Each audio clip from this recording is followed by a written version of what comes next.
We are back for another edition of the Awesemo MMA strategy shows. We get you ready for UFC 269. Of course, goes down on Saturday night inside the T-Mobile Arena in Las Vegas. We are sponsored by Monkey Knife Fight. We'll talk about Monkey Knife Fight here later on in the show. But Pete, we got a ton of fights to break down here.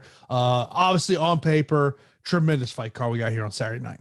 Yeah, I think we're going to be spoiled, man. I'm so happy. This is such an amazing fight card. You know me, I don't like looking ahead too much. I like to take it all in on Monday. And then when I saw it and I'm like, from top to bottom, it's just littered with amazing, fights and some exceptional matches and some highly skilled bouts. Like, it's one thing to have exciting fights. It's another to have highly skilled contests. So all in all, I can't wait. Yeah, and there are I was writing down some notes before we started the show. I labeled two fights as boom bust fights. Okay. I don't think they're that hard to figure out who they might be. All right. Well, I can probably tell you that we're on the same page. I already know it's probably the Bruno Silva, Jordan Wright fight. That's definitely one of them. Yes. Come on, the other one's the easy one to figure out. Tai Tuivasa, Augusto Sakai. Oh yeah. Okay. Oh yeah. That's a boom bust because it's not like either one of those guys throw a ton of volume. Right. Yeah. Exactly. But of course, the main event of this card, lightweight title fight, Charles Oliveira making his first title defense against Dustin Poirier. 7,600 for Charles Oliveira, 8,600 for Dustin Poirier.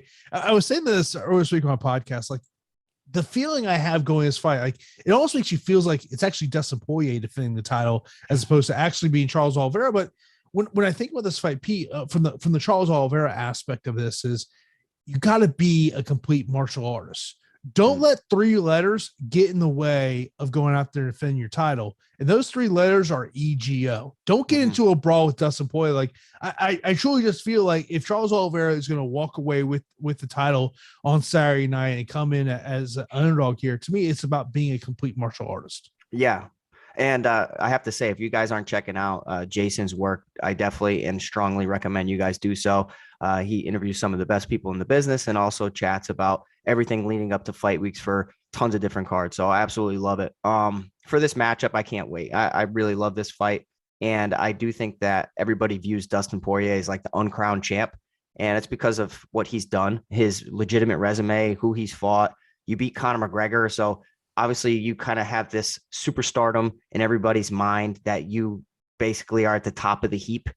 Even though Charles Oliveira looked, he had to overcome some adversity in that Chandler fight, but ultimately looked excellent as the fight prolonged, overcame adversity, displayed his newly improved striking that over the years he has really developed from a talented grappler into a well-rounded mixed martial artist. But that does come at a cost where you don't want him to start, believing in his striking so much that he gets away from his strong suit. Make this a well-rounded mixed martial arts bout. Test Dustin's takedown defense, which I think is going to hold up. Just mix things up, basically. And like you said, don't get into a brawl with Dustin Poirier. All in all, I cannot wait for this fight. The pricing on both is absolutely appropriate. I do think that Charles Oliveira has a better chance than what the salary reflects at 7,600. I am favoring Dustin Poirier in the fight because I've trained with Dustin, so I know what he's capable of. I've watched him train more times than not, and his grappling is amazing, and it can be amazing defensively. Obviously, in that Khabib Nurmagomedov fight, it doesn't look like he has excellent, defensive grappling, but that's just a whole nother level. I do think that Charles is close to that. But all in all, I'm really favoring Dustin Poirier in the matchup, but I'm going to have plenty of Charles Oliveira at 7,600. Yeah, I mean, I think one of my questions about Charles Oliveira heading the fight is what happens if this fight does hit the championship rounds, because we just don't know what Charles Oliveira can look at that. But, you mentioned about the grappling aspect of this, and outside of the Khabib fight for Dustin Poirier, he hasn't really faced someone that's going to challenge him in terms of grappling. You look at his previous opponents. You had, back-to-back fights against Conor. Dan Hooker, there was a Khabib fight. But prior to that, Max Holloway, Eddie Alvarez, Justin Gaethje, Anthony Pettis, Eddie Alvarez. You really got to go back to 2017. The last time he's really fought someone not named Khabib that was going to impose a grappling game, and that was Jim Miller. Yeah. Yeah, I really think that Charles Oliveira is going to test Poirier. This is going to be a dogfight, and I think it's going to come out with who has the more dog in them. And I do think that Dustin Poirier can really bite down on that mouthpiece and dig deeper.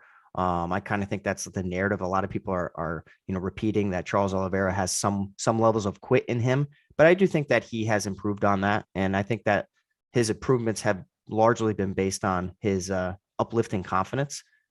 Whenever a fighter starts to believe in themselves, that's when you start to see them deal with adversity a little bit, different and a little bit better. Dustin Poirier is going to be tested. Dan Hooker tested him throughout that in exchanges in the clinch. I do think that Charles Oliveira can replicate that and have success. But I think that Oliveira is hittable, and he does take a ton of damage at times. And sometimes he ends up being the nail when he's fighting an aggressive fighter. And I think the takedown defense and the preparation behind Dustin Poirier, training out of American Top Team with legitimate training partners and just high level coaches every single day, I'm favoring Dustin in the matchup. But like I said, for my lineups, if I'm doing a 150 max, you can't really get better than Charles Oliveira as an underdog at 7,600.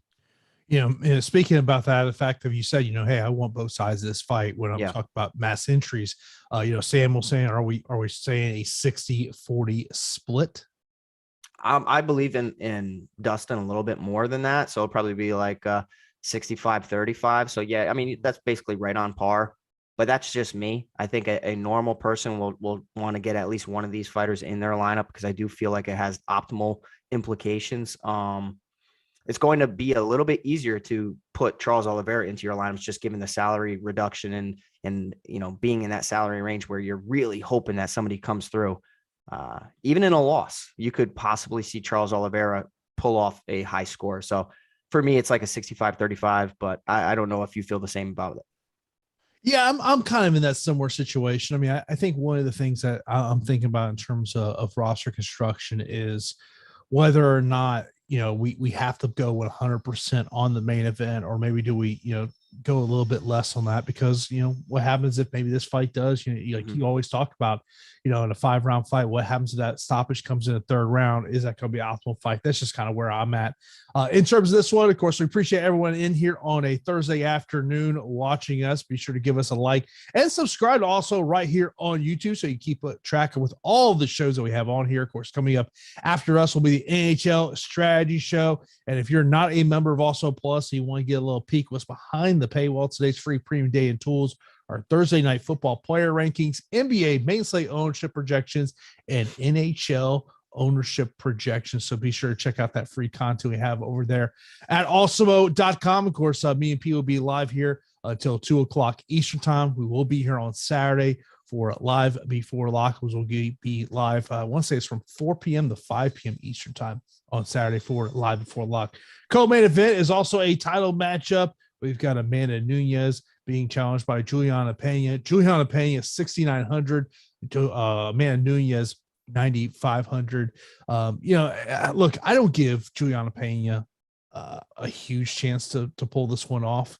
To me, it's clear that she's going to try to put Amanda on her back. That's very clear to me. But I was watching some of the media scrums from yesterday, and Nunes said this about Juliana Pena. She's a clown and she wants attention, meaning Juliana Pena. Yeah. I mean, Amanda's usually pretty composed and not too fired up. The fact that she's fired up a little bit, it doesn't make me worry about anything. It just kind of has my attention, because I understand how emotions can play into a fight. Possibly it allows a fighter to come out a little bit too hot out the gate, which could ultimately zap your gas tank. And if you really want to poke a hole at Amanda Nunes, you'd really have to go back to 2014 in her bout against Kat Zingano, where the fatigue really seemed to get the best of her in that matchup, and the offensive wrestling of Kat Zingano was difficult to deal with. And I think that Juliana Pena is going to try to replicate that as much as she can and do her best Kat Zingano impression. I think that Amanda Nunes back then is not the same fighter that is, Amanda Nunes today, with a strong stable of training partners at American Top Team. At her peak of her career, she's looked almost unstoppable. But I know how MMA is, and I always give everybody a shot. Any dog has its day, and Juliana Pena can go out there and possibly put a pace on Amanda Nunes where she can edge her out. It's just less than 10% chance, in my opinion. I think that Amanda Nunes, dominant champion, has the better overall striking, if Juliana Pena does look to grapple her, Amanda Nunes has amazing submission skills as well. And we've seen that be the Achilles heel of Juliana Pena. So it's going to be tough sledding, right? You almost just have to throw caution to the wind and bully the champion and not allow the champion to really, gain any momentum at all. But a lot easier said than done, Jason. We know that. We could talk about Amanda Nunes for 20 minutes about how dominant she is. Yeah, it's deserved though. I think that Amanda Nunes at 9,500 makes a ton of sense. Juliana Pena at 6,500, stupid cheap, but I think deservedly so. The thing I will say, and mention a juicy prop, I'm glad you brought that Amanda Nunes via submission plus 400, I think is a very interesting prop bet out there. I mean, look, I just don't see a path how Juliana Pena can win this fight on the feet. I think she has to take this to the ground. But man, I don't know if this thing makes it out of the first round. No, stop it. Really? You really think that? Yeah. I don't think Juliana Pena is that bad. 2-2 her last 4 fights, bro. Yeah, but I mean, she's getting this title shot because there's no one else to give the title shot to. Yeah, but okay, you're right. But sometimes, styles make fights, and if Pena can press Amanda Nunes against the cage, I think that's where her best path to victory is. Press her against the cage. Don't allow her to have any offensive fluidity. Make it ugly in the clinch. Make her defend takedowns. Try to weigh on her and possibly wear her out. I still don't think it's going to be a winning strategy, but staying on the outside with Amanda Nunes, you're going to be a sucker for an overhand right, and you're going to get pieced up. Bro, Jermaine Durandamy has 1 submission win on her career. I know. Who's it against? I know, but okay.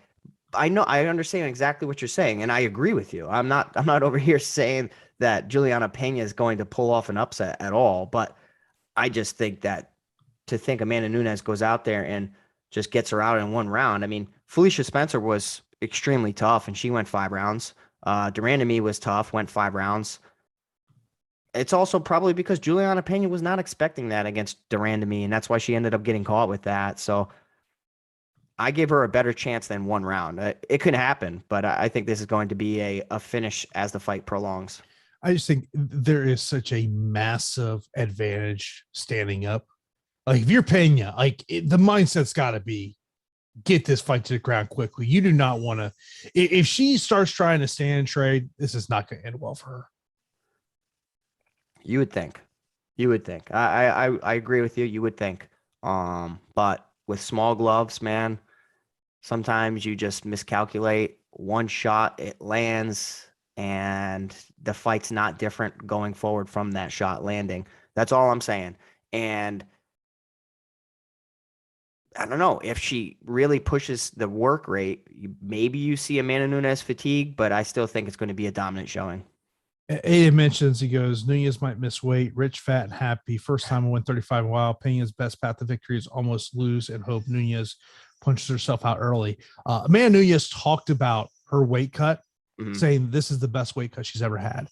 They made changes in her nutrition. She talked about her last fight was the absolute worst weight cut she had ever had in her life. She mentioned that as she made weight, she was crying.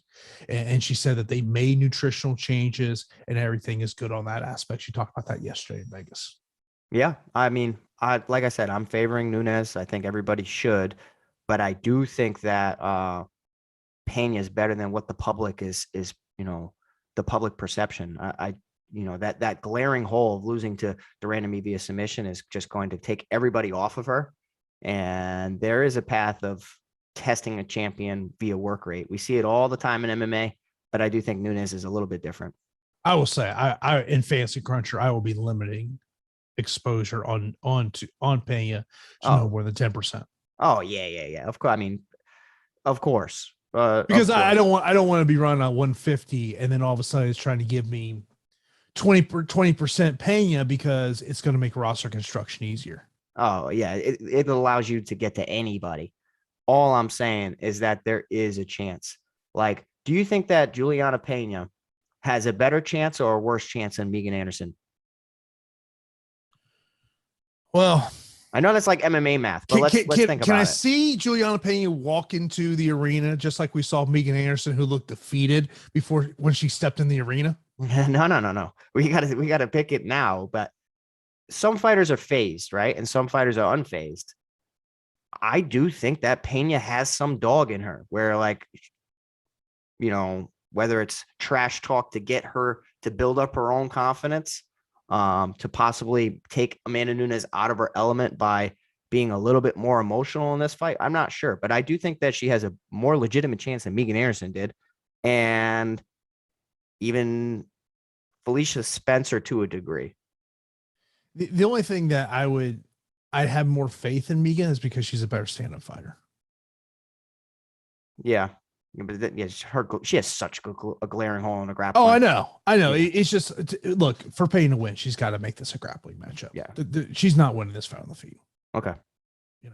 Let's move on. Next one, we got Jeff Neal and Santiago Ponzinibio. Jeff Neal, 8,000. Santiago Ponzinibio, 8,200. Both these guys talked yesterday about this. Obviously has the makings for, a fight of the night type candidate. And the thing that really stuck out to me about what Jeff Neal said, he was asked about, essentially saying, hey, what's the thing you have to look out for in terms of Santiago's abilities? And he labeled one thing, the jab. Yeah, I really like this fight. I think that this fight's probably going to make it into the optimal lineup. I will be smashing exposure to it. And more often than not, this salary range is a part of the optimal lineup just because you don't have to do so much in a win to really make it up there. Santiago Ponzinibio, 8,200 makes sense. Looked really good in his last performance in some moments. Definitely took some shots against Miguel Baeza, but, overcame that and ended up pulling off the victory. He threw at a pretty high clip. Always has some devastating power as well. You're facing, Jeff Neal, who I do think that is a dark horse within the weight class, but has fallen short against Stephen Thompson, which, we like Stephen Thompson because of how tricky that stylistic matchup was. The Neil Magny one really surprised me because you're fighting a guy in Magny, yes, who's long, but doesn't really take so many shots so well. And this type of fight screams fireworks to me. And this seems like a phone booth fight where it could come down to who lands the big shot. I am a little bit worried about Jeff Neal's, focus in this fight, but I will be slightly, leaning in his direction.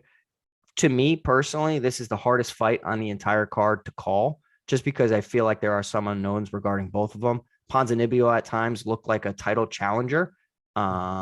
Besides that knockout loss to Jing Liang, he was on one quite of a run. And Jeff Neal's a guy that is sometimes content to let his opponents dictate the pace and the direction of the fight. But this type of fireworks, phone booth fight could bring out the best of him. I'm going to slightly edge Jeff Neal. Obviously, this is a Thursday look. I want to see how the weigh-ins go and everything. And maybe we'll get a read a little bit better. But for me, this is the most difficult fight on the card. I might even just blindly smash exposure to both sides. Any concern about Jeff Neal's arrest? Yes, that's what I mean. His lack of focus. I'll tell you, I've had some issues with some of my fighters where they've lacked focus in amateur fights, and I've lost my mind just because I care about my fighters, right? I don't want you coming to practice hungover or drunk or on anything because of, you got a big opportunity ahead. And if you're not taking the sport seriously, the person across from you probably is. And this is not a game. This is not, you're going to go play basketball. You're going in there in combat sports. And if you're unprepared, it really weighs on your coaches a lot. If your coaches care, if your coaches just view you as a cash cow, then it's one thing. But I do worry about him partying throughout fight camp and getting arrested and whatnot. Like I said, the lack of focus, but who knows? We don't really know the full story about that. But yes, long story short, I do worry about it. Look, I'll give Jeff Neal a lot of credit for talking to the media yesterday. He could have very easily just told the UFC, hey, man, I don't want to talk to the media. He talked to me, so I give him credit for that one. Of course, this is the Awesemo MMA Strategy Show. Of course, appreciate everyone checking us out here. Of course, when you want to get access to all the great data and tools we have over at Awesemo.com, you got to sign up for an Awesemo Plus weekly pass for $29.95. And if you're a new user of Awesemo Plus Platinum, we got a special offer for you when you use the promo code MMA Strategy Show. That's one word, all caps, MMA Strategy Show, for 25% off your first week of Awesemo Plus Platinum. And if you're just looking for an Awesemo Plus MMA package, those start as low as $2.95 weekly. Stop guessing, start winning. Join Awesemo Plus today. And Braden was asked about when the UFC pro plays to go in. I wait till I do the show with Pete to see if maybe Pete adjusts maybe some of my thought process there, because there are some underdogs that kind of do stick out to me as people I want to get in there. So you can check out those pro plays later on today. If you're an Awesemo Plus member, be sure to take advantage of that deal that we have going on right now during the show, MMA Strategy Show, for 25% off your first week of Awesemo Plus Platinum.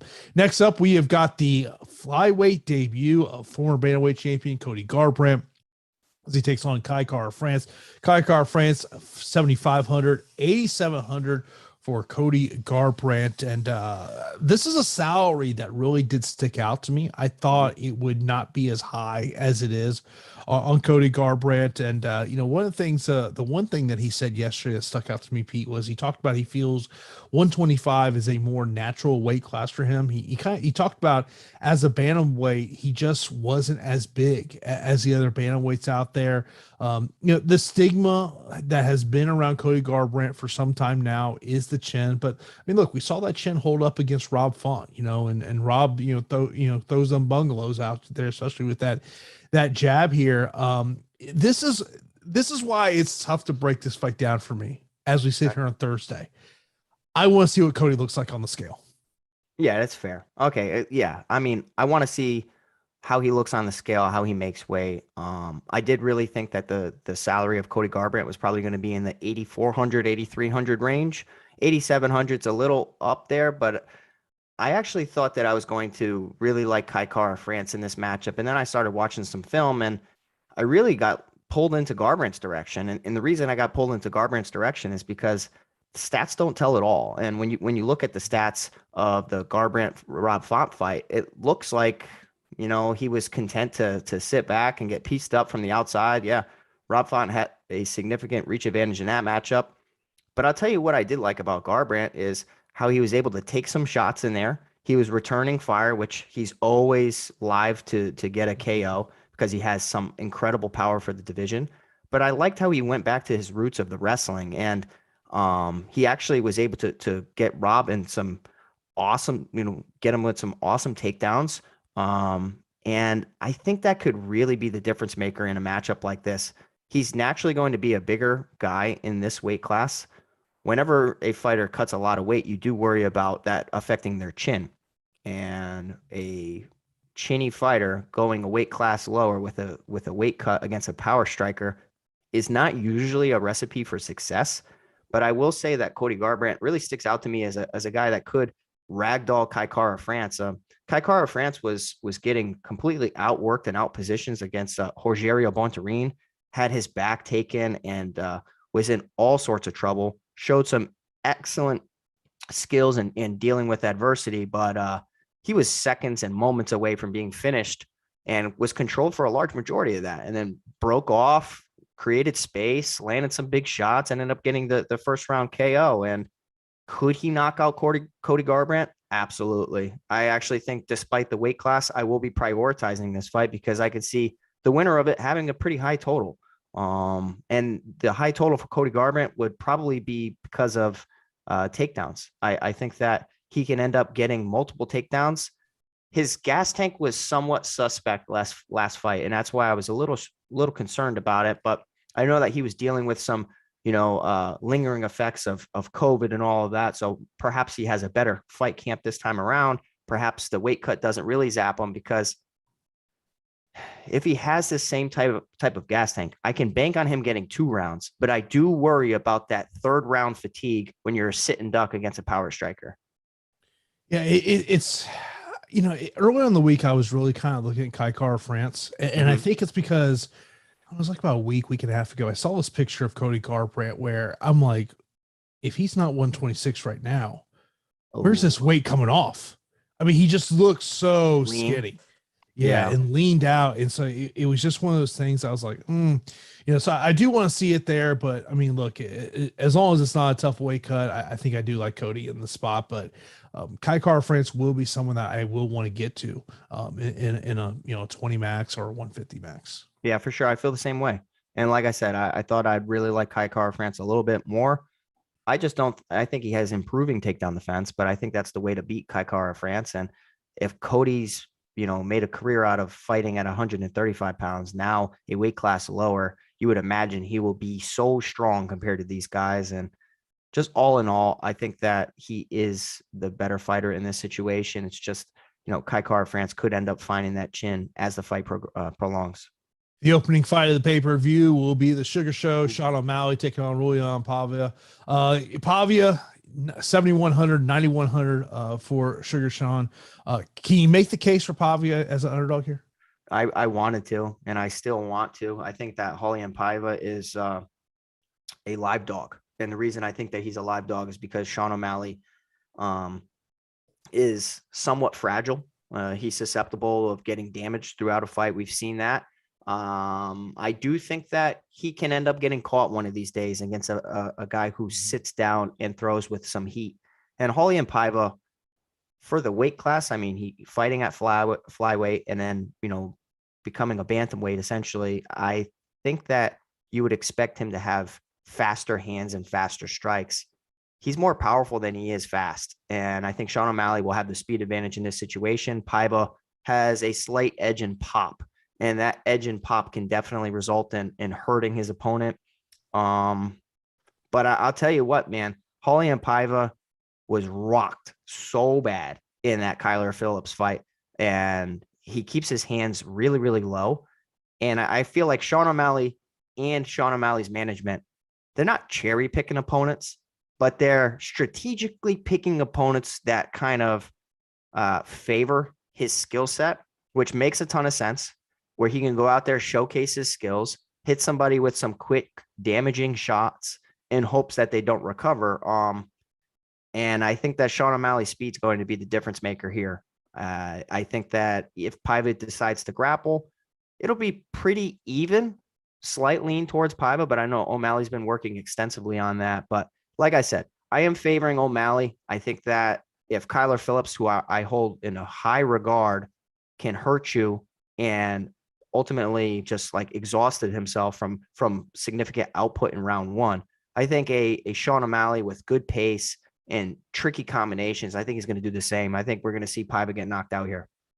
The thing I laugh about of people knocking Sean O'Malley and the matchups he's had, he's being smart. Like he's just not taking and look, and the UFC is being smart about this as well. They're not stupid. They understand they have something. Like, I mean, yeah, would you love to see Sean O'Malley get tested against someone who has a grappling? Of course you would. But if I'm in the management of Sean O'Malley, I'm not trying to push that.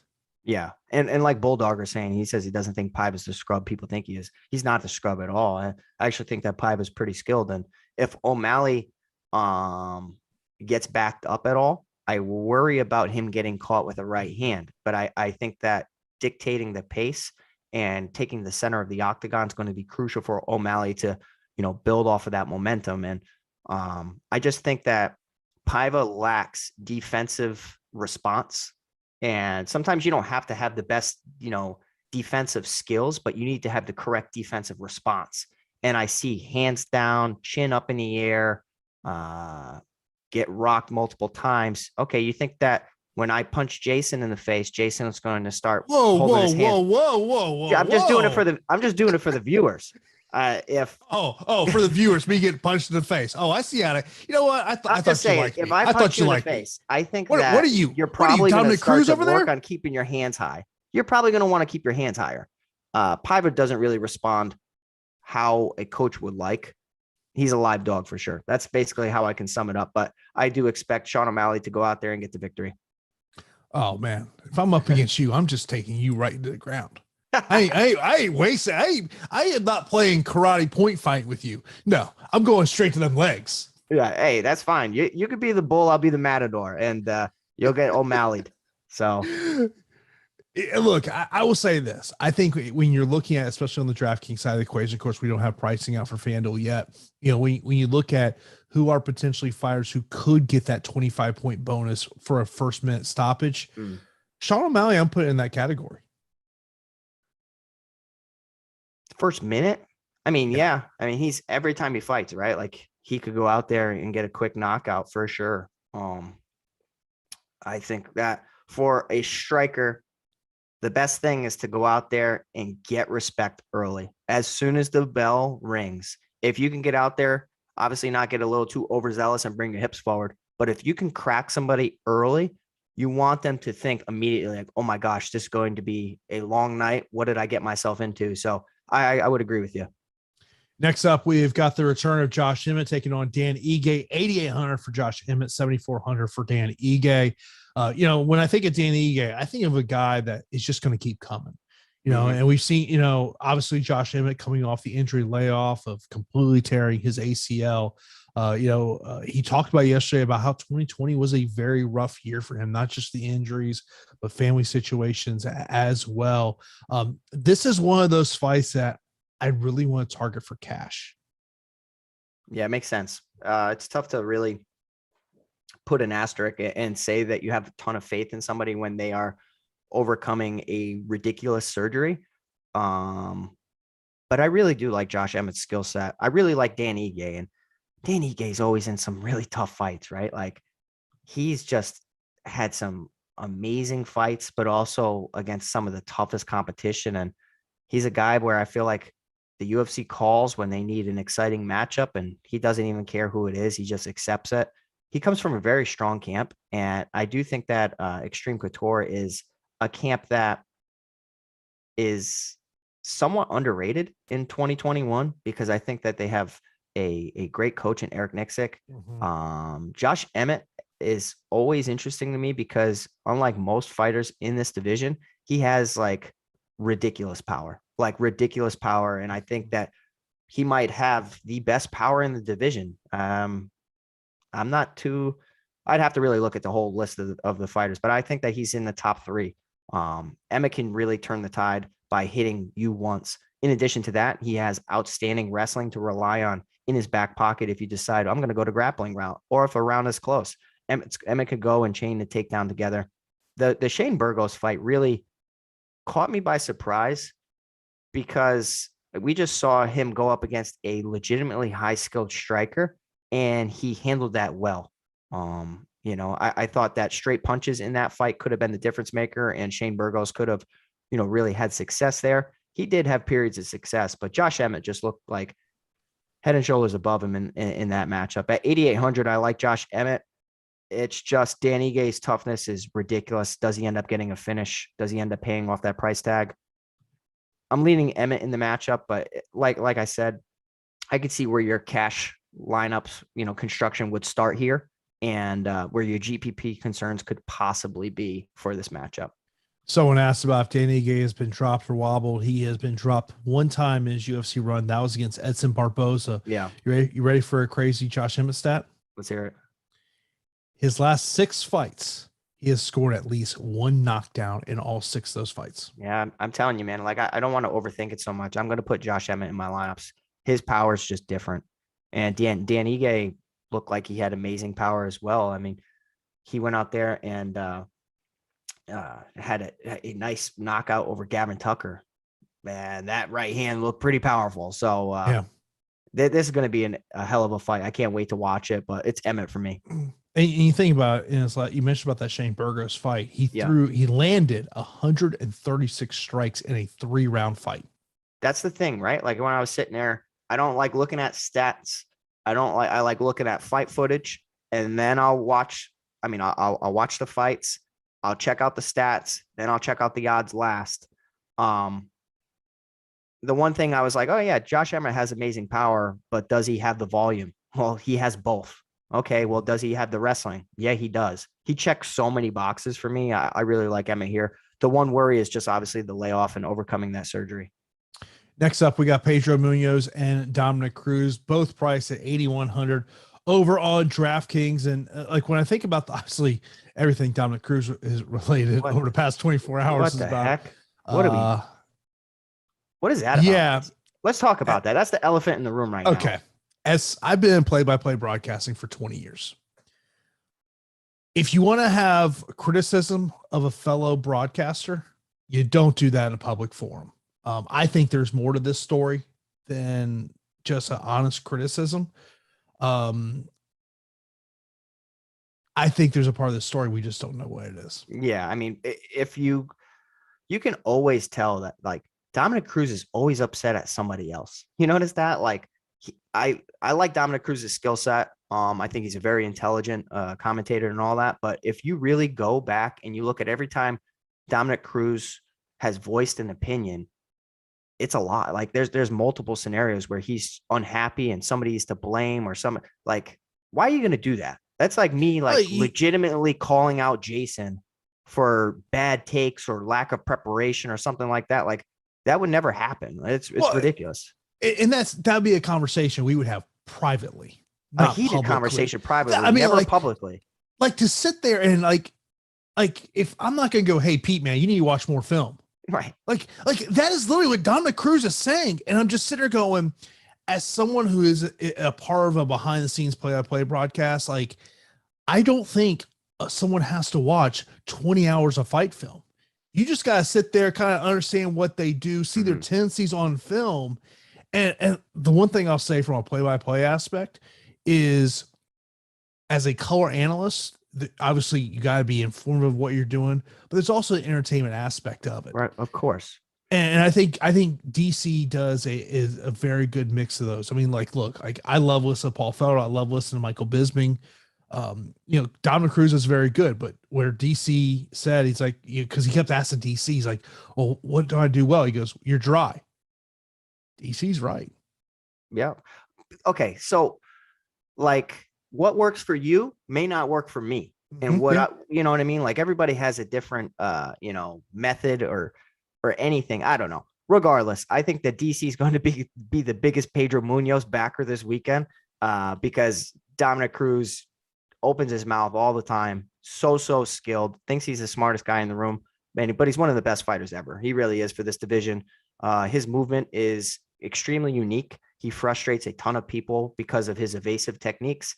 His striking is in and out movement, but also he can chain together takedowns to solidify rounds, change it up, mix it up, keep you guessing. I like him here at 8,100. Obviously, if he stands in the pocket and gets into a heated exchange, similar to how he did against Cody Garbrandt, he will get caught and he will get dropped. You saw Cody Garbrandt drop him. Also saw Henry Cejudo.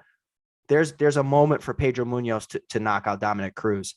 It's just Pedro Munhoz packs power, but he's pretty slow for the division. And I think a guy who has so many tools in Dominic Cruz can really just piece this together and walk away with a victory. I like Cruz in this matchup because that movement, but I also do wonder at what point are we going to start to see kind of that the age and the injuries ultimately catch up to him, and that movement is not as crisp as it was when this guy was the class of this division. Yeah, I mean, Father Time's undefeated, and I think that Dominic Cruz isn't the same fighter that he used to be by all accounts, but he's still a part of that top tier, and his skill set is extremely unique. Where on any given night, that in and out movement, it's just when your opponent's going to hit air and miss a lot, it can mess with your mind a lot, and also can affect the judges too. When they're seeing you throw a ton of strikes and none of them are landing, they're going to favor the effective striking and the guy who's on the outside just kind of pitter-pattering you and outpointing you. So I like Dominic Cruz here. All in all, not my favorite fight to target, as Aiden mentions. He's probably going to try to fade this a little bit. I won't say fade, but I'll say I'm okay with being slightly underweight to it, just because I know how Dominic Cruz fights tend to go. If it does hit the mat, you worry about Pedro Munhoz's jiu-jitsu. Me, not so much, though. I think that Dominic Cruz is wise to it, and he's a pretty skilled grappler. I would limit exposure in GPPs on this one. Yeah. Okay. Of course, we are sponsored by Monkey Knife Fight. With Monkey Knife Fight, you are in charge of their player prop contest. Of course, we tell you about Monkey Knife Fight for some time, so you got to check them out over at monkeyknifefight.com. Use a promo code Awesemo, get an instant first match deposit of up to $100. Let's take a look at the main event and co-main event. Total strikes landed. Main event, Dustin Poirier, 89.5. Charles Oliveira, 52.5. Those both seem a little low to me. That's kind of where I was thinking. I think it's a double more situation. Yeah. Now I'm on a double less situation in the co-main event. Amanda Nunes, 86.5. Juliana Pena, 59.5. But yeah, you think it's going to be done in 35 seconds. So of course you're on double less. Would that shock you? No, it wouldn't shock me. I just don't think that's happening. Jeez, I didn't know I was doing a show with the president of Juliana Pena fan club over here. No, I'm not, man.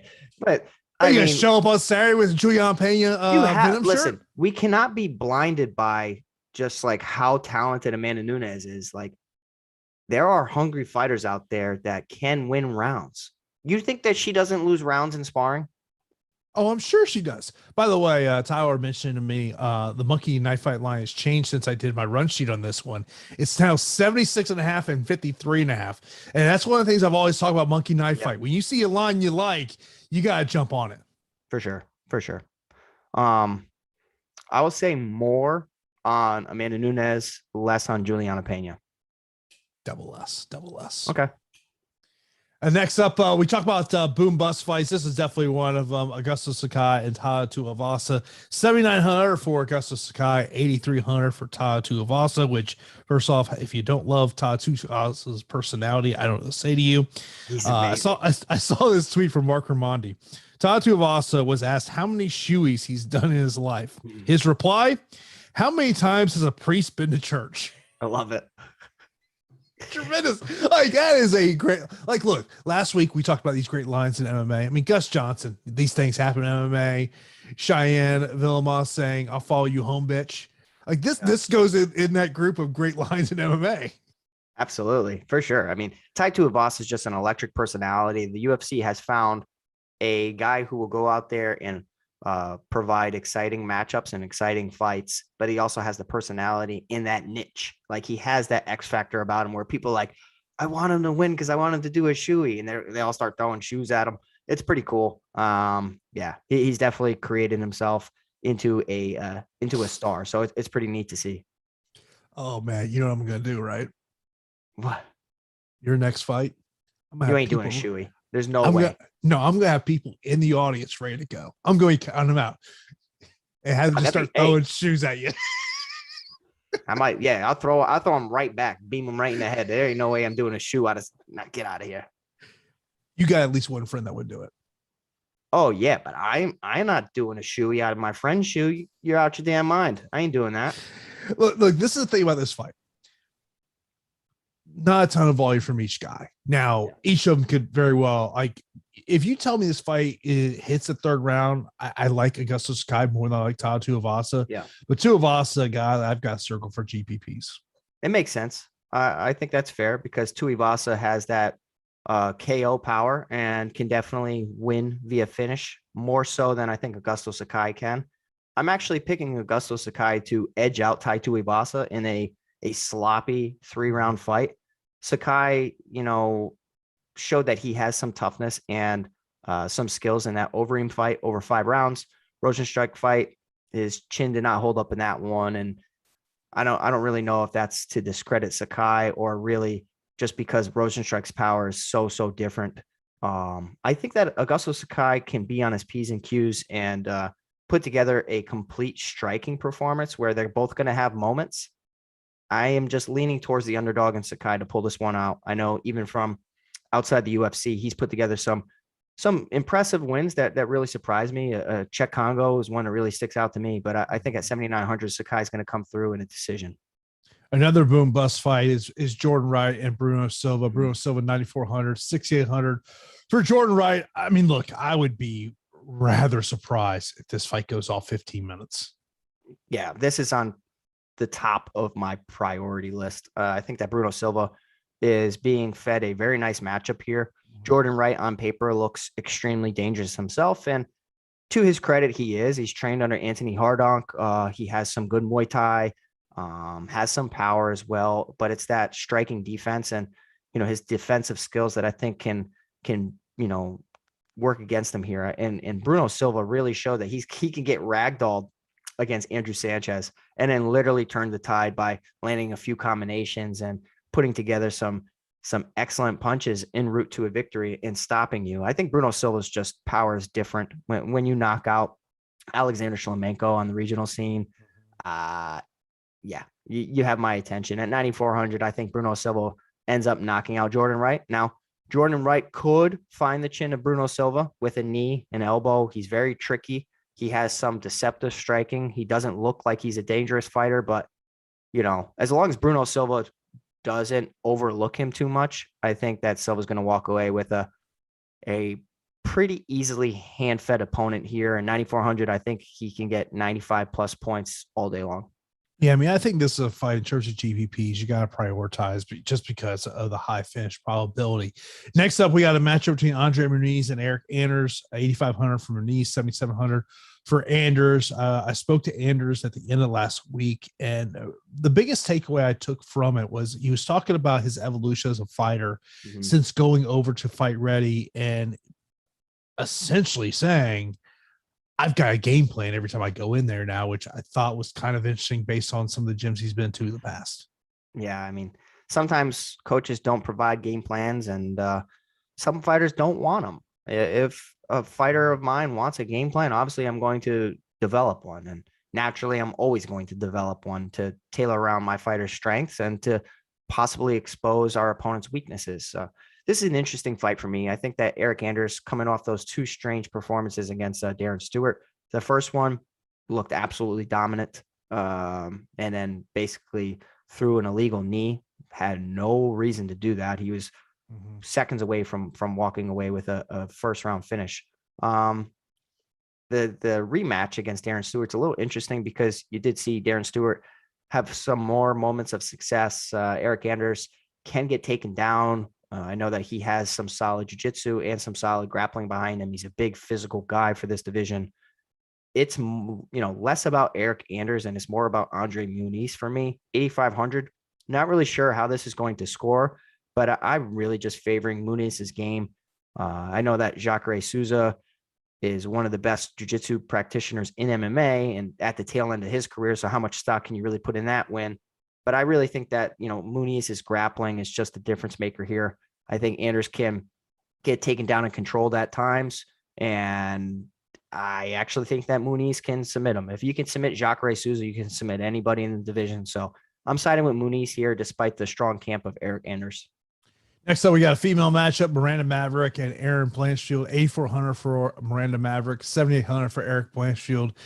This is odd matchmaking to me because terrible. I think these are two fighters who could really be a staple in the division over the next couple of years. So I really don't understand why the UFC decided to match them up here. Just weird matchmaking. It doesn't have to happen now. I mean, this is, again, another situation where they're pairing two incredible, skilled fighters in the early stages of their career when they could meet down the road. I mean, you have two potential stars for this division, and they're always looking for stars in this division. So I don't know why they would want to cannibalize, an opportunity for both of them. So you could totally derail one of these fighters' careers with one loss. And that's where I'm just a little puzzled. But I will say that this is an excellent matchup, highly skilled for this division. Miranda Maverick coming in at 8,400, Erin Blanchfield coming in at 7,800. I do really like Miranda Maverick. It's just there are some concerns that I saw in the Jillian Robertson fight and also in that Macy Barber fight where she can get put in some bad positions. And I feel like if a fighter of Erin Blanchfield's caliber of grappling can possibly work towards a finish in certain situations of taking the back and working towards a rear naked choke. Obviously, Erin Blanchfield's, her last performance really balloons her score and makes her look absolutely incredible. But that's also because she was fighting Sarah Alpar, who not really the best, strength of schedule right there. But I am taking a shot on Erin Blanchfield as the underdog, to be honest, Jason. 7,800, I think that she showcased some strong striking.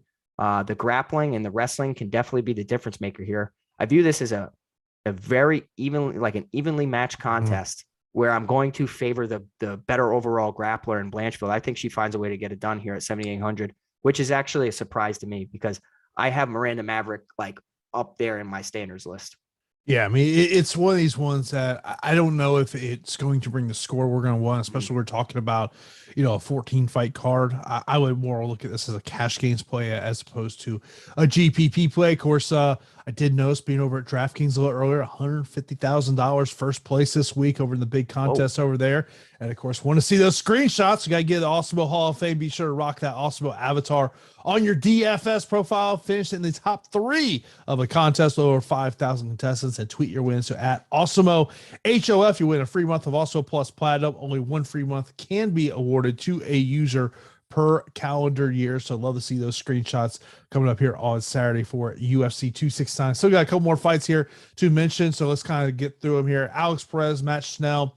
9,200 for Alex Perez, 7,000 for Matt Schnell. I was actually kind of surprised on how big of a favorite Alex Perez. I mean, look, he should be the favorite. I was just surprised of how big of a favorite he was in this matchup. I do like Alex Perez to win this one, but this is one that I do think you got to be looking at because both these guys are finishers. It's interesting. And, Alex Perez, you always want to see how a fighter is going to rebound from a loss, especially when you were fighting Deiveson Figueiredo. How does he come back from that? Does he look better? Does he improve? Or is his confidence somewhat shattered? We won't know until they get into the cage. This is a spot where I think that Alex Perez can have a ton of success. Matt Schnell throughout his career has been somewhat susceptible to big shots, can get rocked numerous times, relies on good striking from the outside to outpoint his opponents. He crashes forward a lot with his chin in the air, which has been to his detriment. And I think that's really been his Achilles heel in a lot of matchups. Off of his back, Matt Schnell is extremely threatening where he can work towards submission. So you have to be very minded and very, very careful there, where Alex Perez was just submitted against Deiveson Figueiredo with a sneaky guillotine choke. So Matt Schnell pulling off the upset really wouldn't surprise me, but it would be via decision. Like Matt Schnell on the outside, somewhat, chipping away at Alex Perez, trying to, outpoint him. Getting a finish over Alex Perez would absolutely blow my mind. I'm favoring Alex Perez here. I like his power. I like his wrestling. I just like his overall game. I think he's one of the best fighters in the division, and Matt Schnell, one of the most inconsistent for the division. Next up, we have got a matchup of Ryan Hall versus Derek Minner. No, it did not get canceled. That's actually on my fault, not putting it in the sidebar there, but this matchup is happening. But really the biggest thing, obviously Ryan Hall, we all know what Ryan Hall is.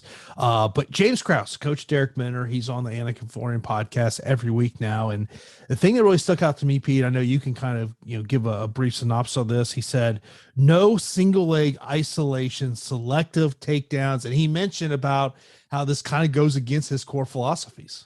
Yeah, I think this is a terrible matchup for Derek Minner, to be honest. James Krause, one of the best minds in the business. So if there's a guy that can create a game plan to help you solve the puzzle of Ryan Hall, I would believe it's him. The reason you don't want to isolate legs is because you don't want to get your leg isolated and end up in a 50-50 position. Ryan Hall rolling for an Imanari roll, trying to knee bar you, hit you with a heel hook, something that he's literally become extremely famous for. I don't like how Derek Minner has lapses on the ground and ends up getting submitted. Yes, he can go out there and possibly test the chin of Ryan Hall by maintaining top position and, working some ground and pound. But whenever you're on the mat with Ryan Hall, you're going to be off balance. You're going to be, exposed in numerous ways. He's going to set you up. I mean, Ryan Hall hitting BJ Penn with an Imanari roll heel hook is absolutely incredible. Will always stick out to me. I love Ryan Hall here at 8,900. It's just there could be a lot of inactivity, and then all of a sudden the fight's over via Ryan Hall pulling off the submission finish. Derek Minner testing the chin of Ryan Hall is interesting to me, but I view Ryan Hall, with such high standards that I think he's going to go out there and make slight work of a guy who gets submitted quite often. Randy Costa versus Tony Kelly. Randy Costa, 9,000, 7,200 for Tony Kelly. I think we've seen some great evolution in the game of Randy Costa since going down to Stanford MMA. Obviously, if you're Tony Kelly, you're concerned about those leg kicks. My only concern about Randy Costa is if this fight hits late second, early third round, could Tony Kelly come on and maybe squeeze out a decision? Yeah, I'm interested in this fight. I think that this is going to be, be a part of the optimal just based on how both guys bring it.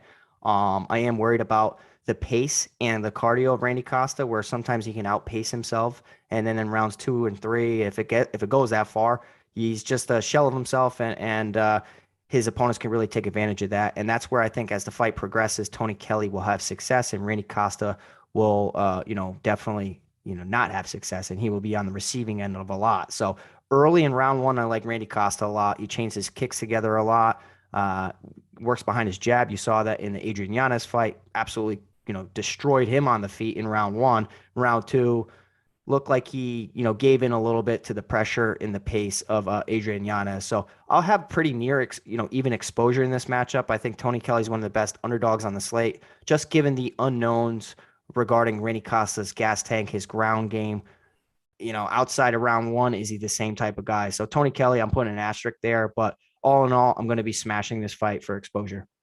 Of course, we get our straight up DFS picks here in a moment. Of course, coming up next is the NHL Strategy Show. One more fight, Jillian Robertson versus Priscilla Cachoeira. This is simple to me, Pete. Jillian Robertson, you got to take this to the ground. Priscilla, you got to keep the fight on the feet. Yeah, and I think Priscilla Cachoeira, she struggles in the takedown defense department sometimes, and against a fighter in Jillian Robertson who really excels in that. Her striking has gotten better over time, but I don't want her to get into a striking match or a firefight with Priscilla Cachoeira for the division. Cachoeira has some of the best power, and she can really turn the tide of a fight. You saw that in her last performance against Gina Mazzani. So I think Jillian Robertson needs to clinch up with her, leg lace her, trip her to the ground, rinse and repeat, get on top, avoid, bad positions, and work her way towards a decision or submission finish that I think Cachoeira can get exposed on the mat. So I'm picking Jillian Robertson in the fight, but obviously this is low level women's MMA. You got to be very, very careful. There's straight up picks for this one, not DFS relay. I'll give you mine first. Give me Dustin Poirier, Nunez, Neal, Garbrandt, O'Malley, Emmett, Cruz, Tuivasa, Silva. I'm going to go with my guy, Eric Anders. Got to go with my guy, Eric Anders, even though it's a tough matchup for him. I'm going to go Blanchfield, a little bit of an upset there. Give me Perez. Give me Derek Minner, taking the James Krause with the upset here. I'll go Randy Costa and Jillian Robertson. All right, I'm going to go Dustin Poirier, Amanda Nunes, Jeff Neal, Cody Garbrandt, Sean O'Malley, Josh Emmett, Dominic Cruz, Augusto Sakai, Bruno Silva, Andre Muniz, Aaron Blanchfield, Alex Perez, Ryan Hall, Tony Kelly, and Jillian Robertson. I'll be rooting for Randy Costa like crazy, but I think that it's all in all, it's just there's so many unknowns for that fight. Of course, we'll be back on Saturday for Live Before Lock. Coming up next is the NHL Strategy Show. So keep it locked here at Awesemo.com all day long. So that's going to do it for us. We will talk to you on Saturday for Live Before Lock. Have a good day, everybody.